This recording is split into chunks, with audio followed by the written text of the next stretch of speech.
Hello, welcome to the Debunking Economics podcast with Professor Steve Keen. I'm Phil Dobbie.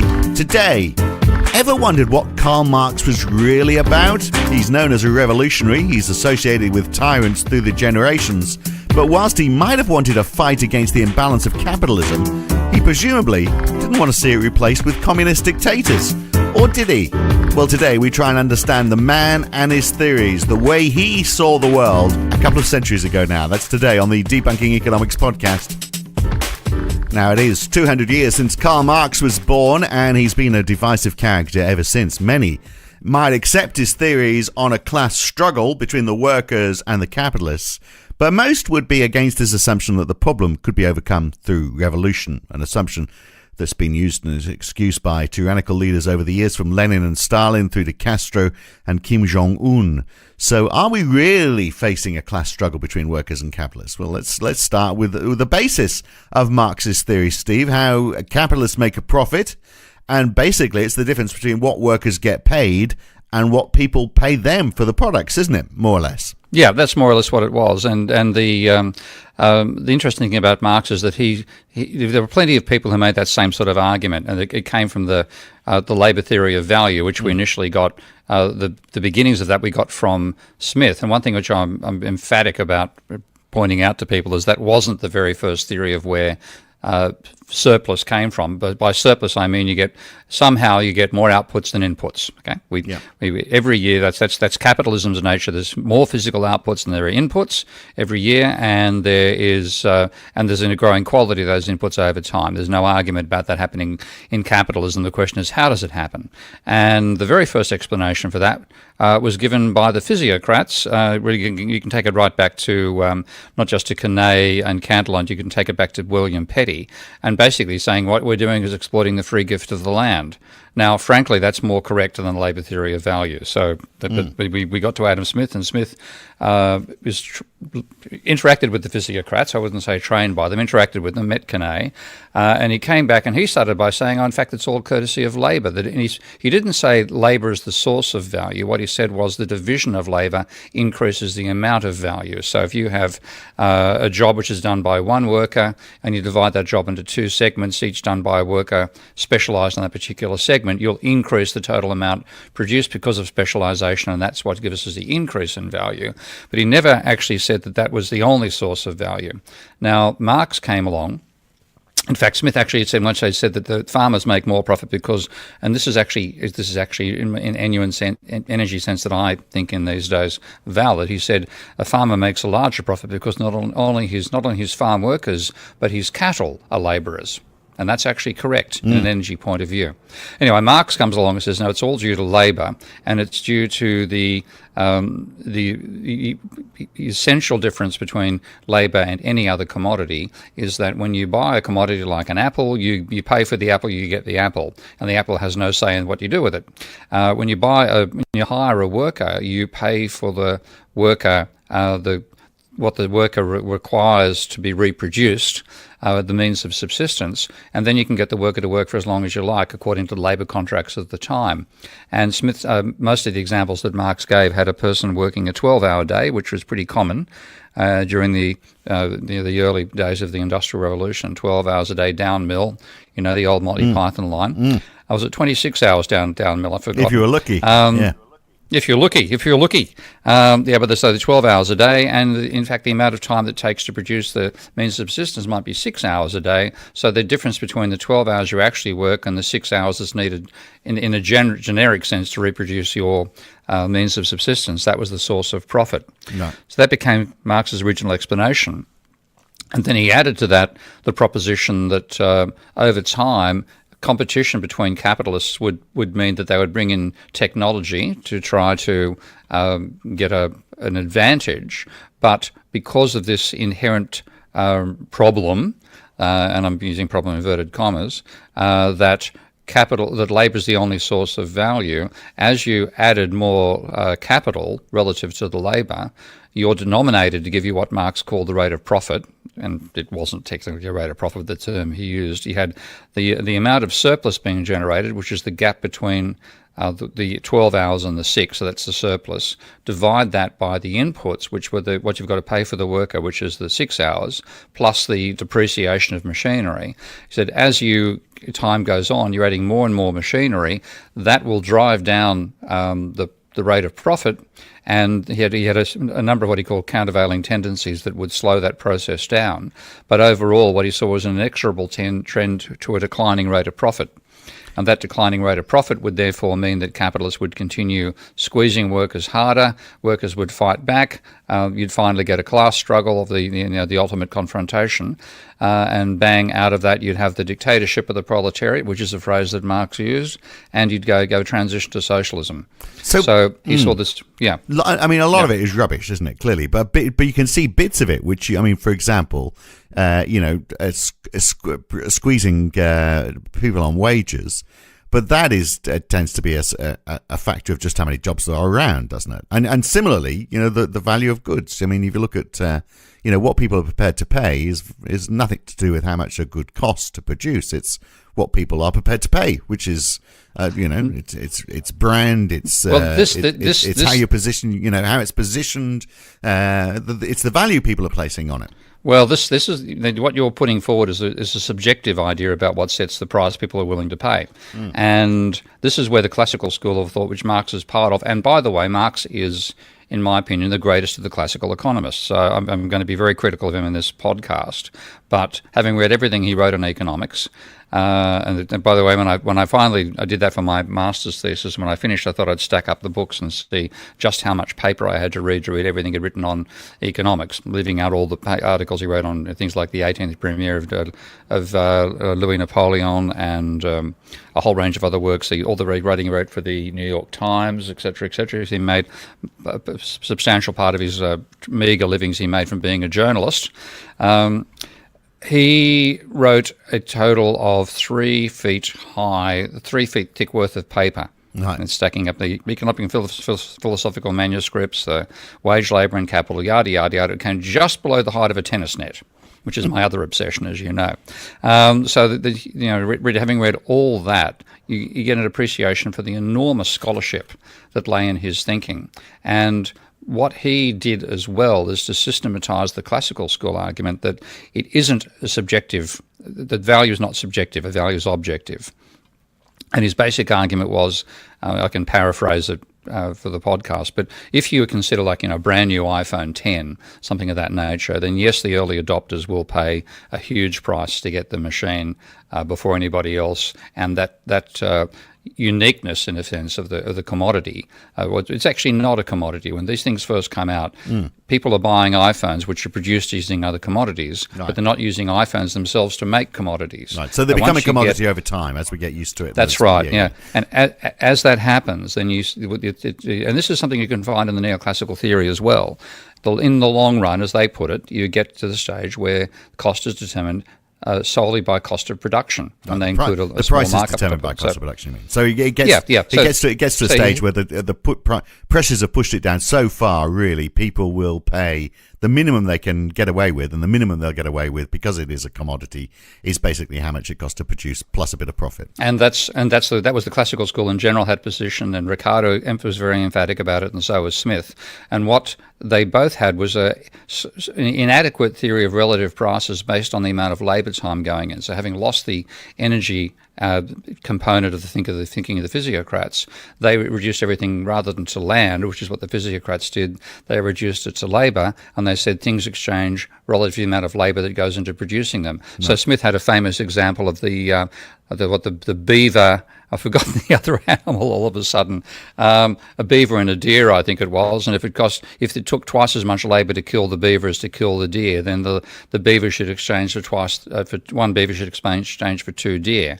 And Ricardo elaborated that and said, well, if the weapon needed to kill the beaver took more labour to produce than the weapon needed to kill the deer, then you'd have to give something, inverted commas, for the profits of stock. But they never actually systematized it, and they never explained where the profit still comes from if you buy and sell at the value. And Marx's advance at this stage was to say, well, it's because you're buying this very, very special, very unique commodity called labour time, where you pay its cost of production, which is subsistence, but what you can exploit out of it is its capacity to work, which can go on for longer than the length of time needed to produce the means of subsistence. Bang, here's profit, yada, haven't I explained it all very well? And then he tied it up with the argument that you would have this tendency for more machinery over time. Therefore, because the profit only comes from the labour component, an increasing what Marx called organic composition of capital means the rate of profit declines, and then I've come to class struggle, Bormann at the wonderful socialist revolution, which of course was a total catastrophe. It's good. If there's lots of jobs available, then obviously salaries are going to be lower because there's a bigger supply of the labour market. If salaries are lower, by this theory, then products would be cheaper as well. Yeah, and this is what Marx had a lot of this reasoning in his thinking. And just for example, to talk about the actual value of labour power, a lot of Marxists equated value of labour power, like the subsistence wage, to the minimum, to the actual wage that was received. And you'll find this leading Marxist and now long dead, like Ronald Meek and Morris Dobbs, often made that case. But when you look at Marx himself, and I've sort of read everything he ever wrote on economics, he mentioned value of labour power and wage 7 times in the one sentence or paragraph. And every time he did, he said the value of labour alias the minimum wage. In other words, workers, the minimum they're going to get is that for subsistence. They're likely to get more. And this is something which Marxists haven't properly integrated into their thinking. But the main point that I want to make about where Marx went wrong, and I've done this in a podcast or in a written piece for my subscribers, which I hope will be published on Russia Today shortly, is that he developed a philosophical explanation rather than just the unique characteristics of labour.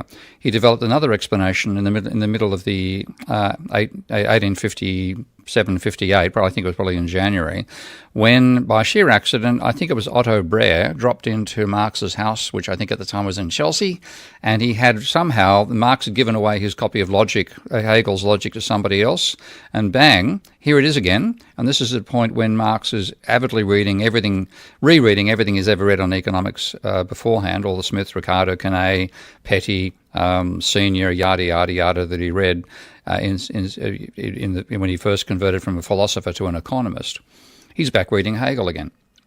And I should have brought up I might see if I can bring up a couple of segments to give you a quote from the writings. But he was, as he's reading these books, he's writing notes. And before he got given the copy of Hegel's Logic back again, it's like reading Ricardo. Rather more eloquence, rather more fire, but very similar logic to and language to Ricardo. Then he starts reading Hegel, and all of a sudden it's all the stuff about opposites and foreground and background and unities, etc., etc. And as I mentioned in the column on Patreon, it's almost like a Hunter S. Thompson moment. You know, the old Gonzo journalist Hunter S. Thompson. Mm. Yeah, okay. You're reading him at one stage. You can tell he's been taking cocaine, and then wham, he's stoned, and there's this complete change. Yeah, next paragraph, bang. Well, that was exactly what it was like in reading the Grundrisse. It's about page 200 in the book became about 1,000 pages long in a Penguin edition when it first came out back in the 70s when I read it in the late, I think in the 80s when I was doing my master's thesis. It's about page 250. Where he's obviously got the copy of Hegel, and bang, the whole language changed, just like going from cocaine to marijuana on the hands of, or maybe the other way around, given the clarity. From marijuana to cocaine is probably a better direction to describe it. But this sudden clarity, we're using this philosophical language.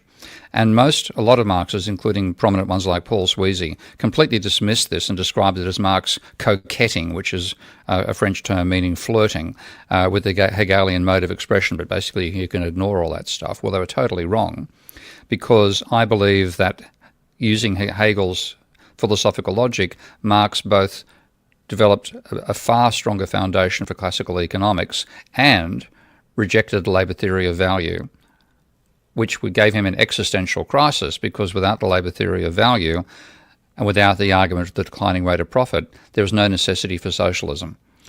But I thought we just spent a large part of the last 10 minutes talking about the how the labour value of theory might have some legs. Yeah, but it hasn't got unique legs. See, the thing about the argument about the unique characteristics of labour, say that it's an argument by exclusion. No other product has the difference between commodity and commodity power.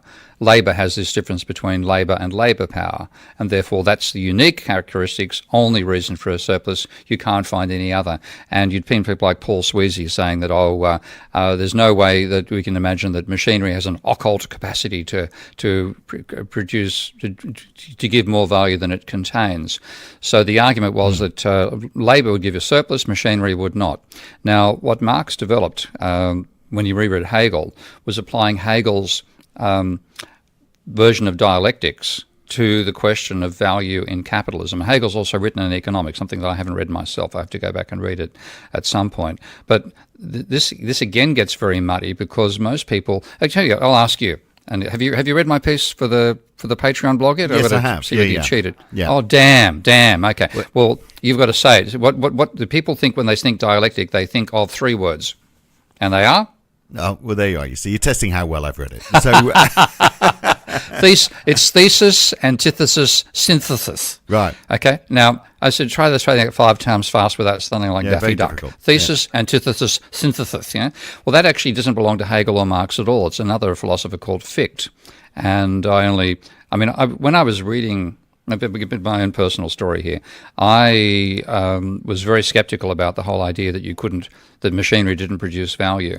And I remember having discussions with my lefty friends at university back in the early 70s when I led the political economy dispute at Sydney University. And we were walking around the campus of Sydney University, which, as you know, has got a sort of high point of land just outside Sydney CBD. And this was 1972. And there's just far as you can see, there are cranes on building skyscrapers. It was an absolute building boom at that stage. And I remember remarking to one of my friends then that I have a very hard time imagining that all those cranes aren't adding value somehow. Now, typical bunch of lefties, we led a student revolt in 1973. At the end of it, we spent Sydney's summer, and boy, this is a sacrifice. Sydney's summer, locked in a room in the sandstone-built quadrangle of Sydney University, reading Marx's Capital together. So here we are reading the whole thing. Yeah, a bunch of lefties. What else do you do? Yeah, well, you could be down at the beach probably. Indeed. With suntan women or that sort of thing. But no, lock yourself in the basement. Yeah. There we are. Okay. And I'm reading it saying, okay, I want a really good explanation for Marx as to why machinery doesn't produce value.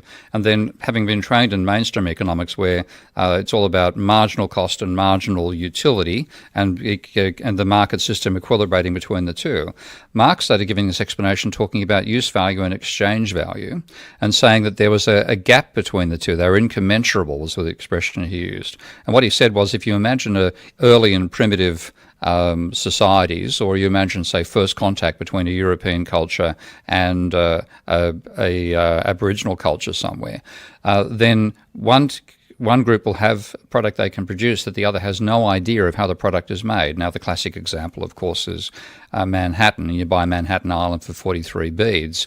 That story is more complicated than it's made out to be, but that was the price paid for the Dutch to buy Manhattan off the Indians, the island of Manhattan. Now, of course, the Indians would not have known how to make glass. So glass beads, elaborately coloured glass beads, they're actually trading beads, look like pretty hot stuff. So you can imagine the subjective valuation of those being enormous, and therefore, 43 glass beads for Manhattan. What Marx said is, over time, you continue reproducing that trade, both sides get some knowledge of how the other produces whatever technology they have uniquely, and both sides also start to produce some of those goods for the purpose of trade. They're not producing it for consumption. They're not losing any utility themselves to give them away. So over time, you start to distinguish the use value of a commodity from its exchange value, and then its exchange value sets the price. Now, that, in Marx's philosophical terms, is using Hegel's dialectic, and that says that you start from the idea of any what he called unity has to exist inside a context. And if we're talking about society, then the context is society. The unity is anything that exists inside that society. Now, if you imagine a commodity, then a commodity has two characteristics, fundamental characteristics: exchange value, its cost of production; exchange value, what it sells for; and utility, what you can use it for. And what Hegel argued is that the society will focus upon some particular aspect of that unity, and in capitalism, what you focus upon is the exchange value, because you're trying to make a numerical profit out of it. So you focus upon the exchange value. That doesn't eliminate the use value; it just puts it into the background. So the unity, I use this dog bone analogy. You've got this unity embedded inside society. Society focuses upon one aspect, making that the foreground. That necessarily turns the remainder of that unity into the background. You therefore get a tension between the two. And that was the basic foundation for Hegel's philosophy of change, which was, I think, a very rich way of analysing any a system that evolves over time, and that's what Marx found himself applying. And he said, the commodity is the essential unity in capitalism. Capitalism focuses upon the exchange value. That pushes the use value into the background. The foreground element determines the price. The background element determines that the exchange actually is desired. And there's a tension between the two. He then applies it to labour and says, well, labour, exchange value, cost of production, means of subsistence, that's what you pay for it. Use value is what the buyer exploits. And because the two are incommensurable, normally when you and I buy a good as a consumer, we have a subjective utility we're getting out of it. But in production, it's an objective utility. You want to get X hours of labour out of a worker, you've got to pay Z hours in terms of time. There's a gap between the two because they're incommensurable, and the gap is positive. You make a profit out of that. And I thought it was a brilliant explanation, but exactly the same argument applied to machinery. So, okay, let me try and get my head around some of this. So, are we now saying then, because when we were talking about, a utility gets down to the lowest price, and the lowest price is largely determined by the cost of labour. You start to add machines to that, then the cost of the machine.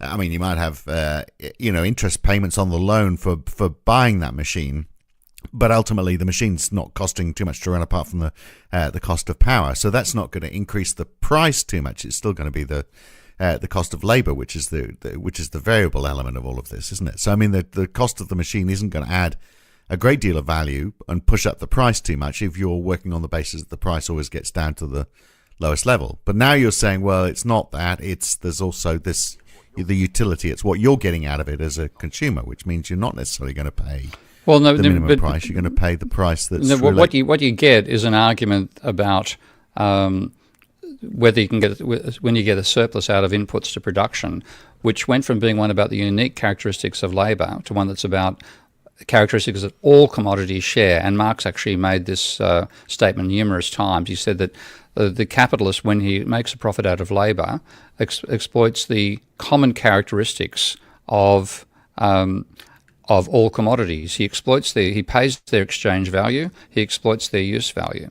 And the gap between the two is where the profit comes from. Yeah. Now, you apply exactly the same argument to machinery.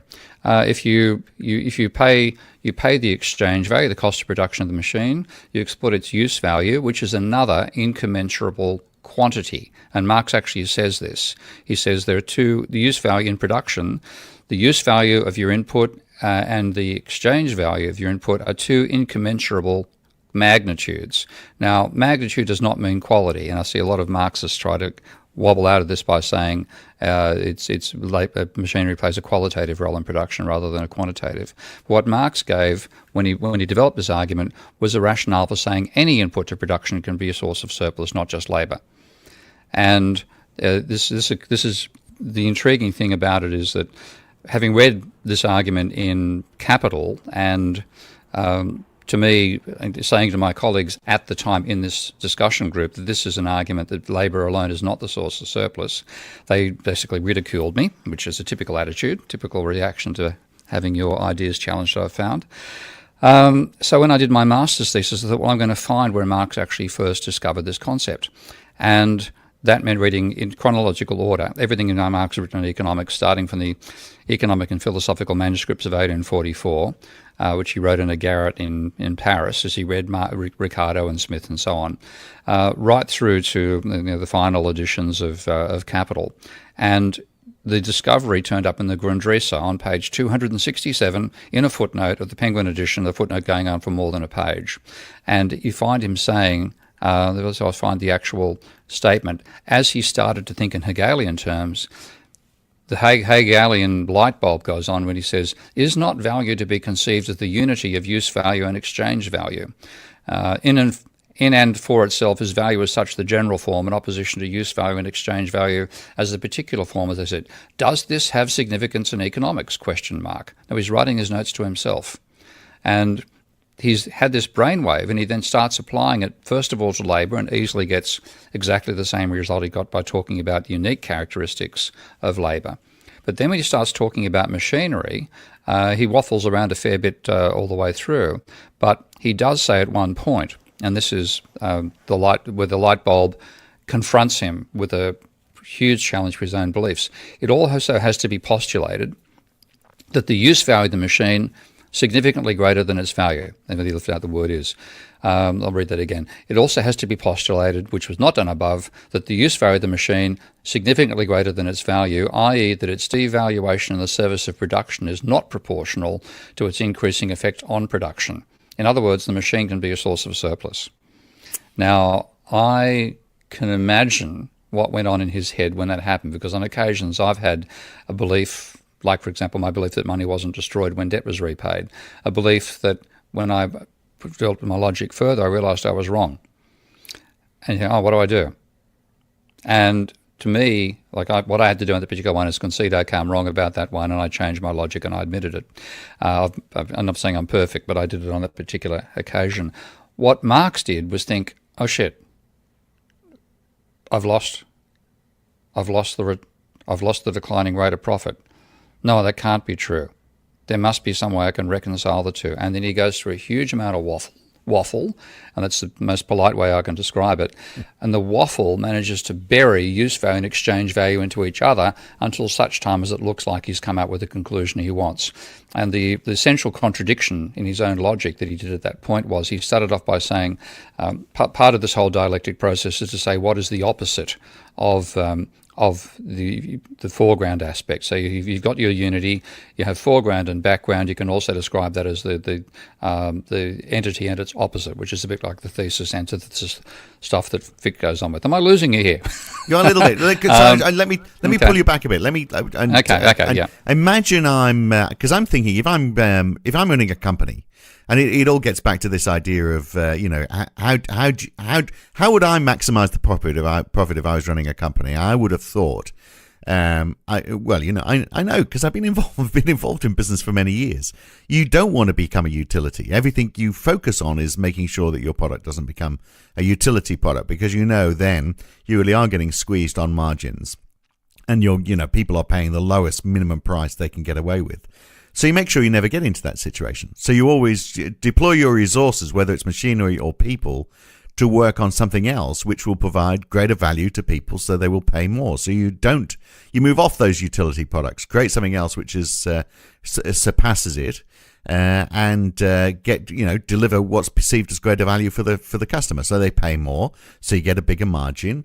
And as you start to get squeezed on margins again, you do the same thing again. And that's actually part of Marx's logic, because what he's doing at the early stage, and this again is where Marx is, by not understanding this whole use value, exchange value dialectic that's part of, I think, obviously pivotal to Marx's thinking, except for where it stuffed him up on the declining rate of profit, is that Marx treated his analysis a bit like an onion, where you work from the inner core and you get out further and further and you get more and more variations. And we're not thinking of Tony Abbott here, but the idea of a inner core and going wider and wider and wider. And at the very centre, he said, we're talking about things which are strictly commodities. We assume everything is a commodity, including labour.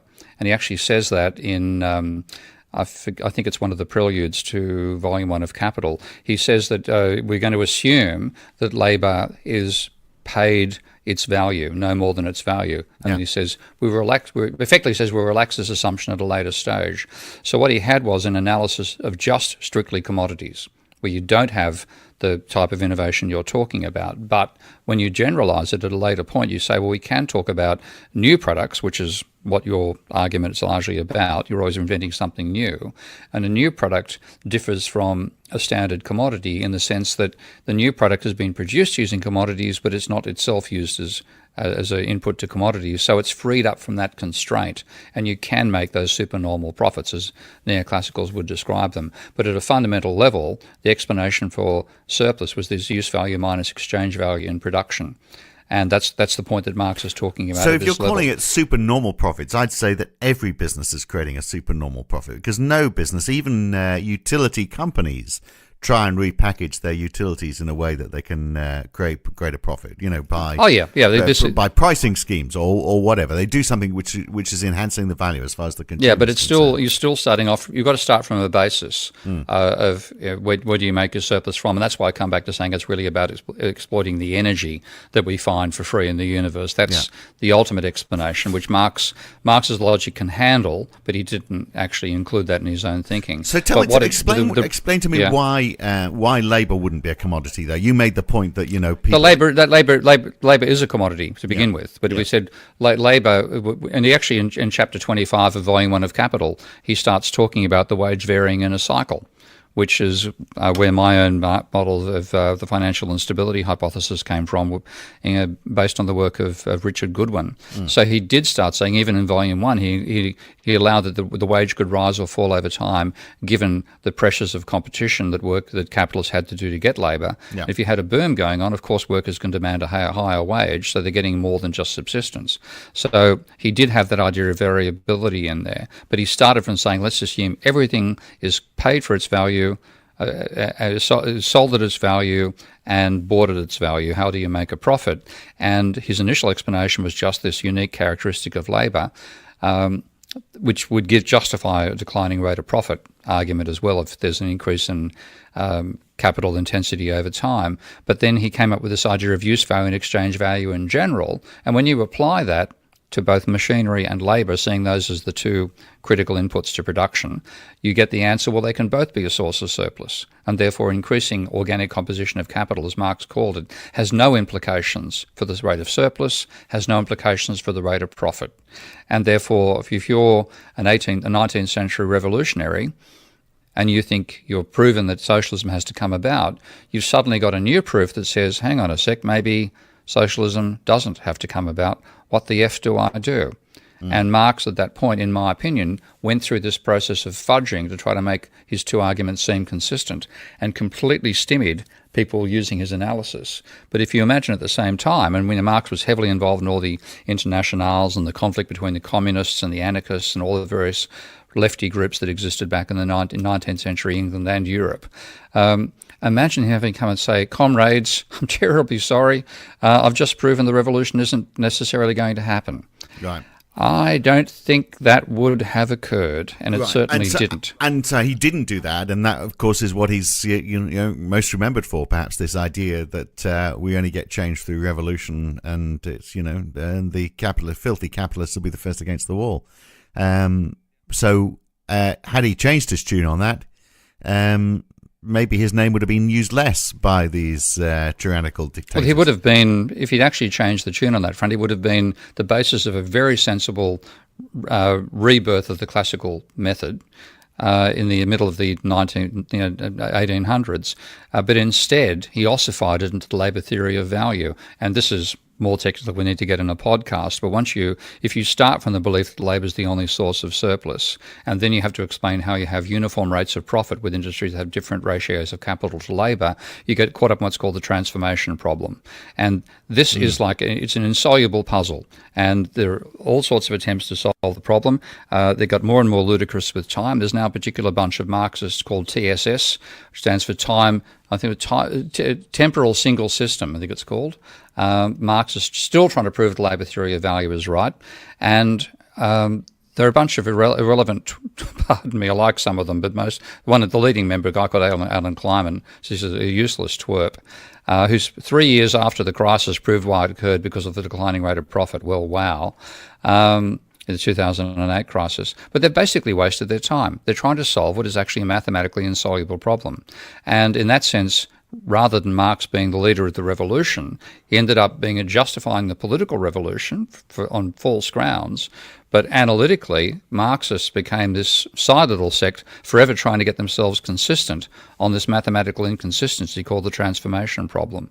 So his legacy, to me, his legacy would be far greater as an intellectual if he'd admitted that he'd proven that there was no necessity for socialism. He didn't.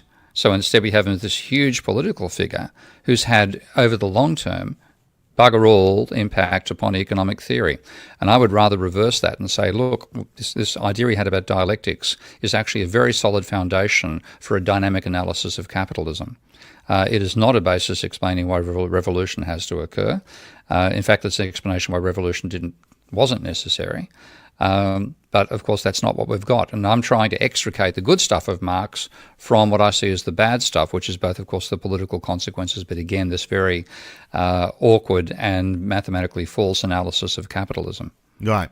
Well, we will have to revisit it again, won't we? And you can have another stab at trying to make me understand it, because I only got half of that, to be honest. But it's a start. Yeah, it's a start. Absolutely. Well, thank you, Steve. Okay, mate. Bye. And next time on the Debunking Economics podcast, we're going to look at information and economics. Of course, economics is based on information. In theory, equal information to everyone, but that's not how it works. So if we had more information, would we have less inequality? That's the question next time on the Debunking Economics podcast with Professor Steve Keen. I'm Phil Dobbie. I'll see you then. Thanks for listening.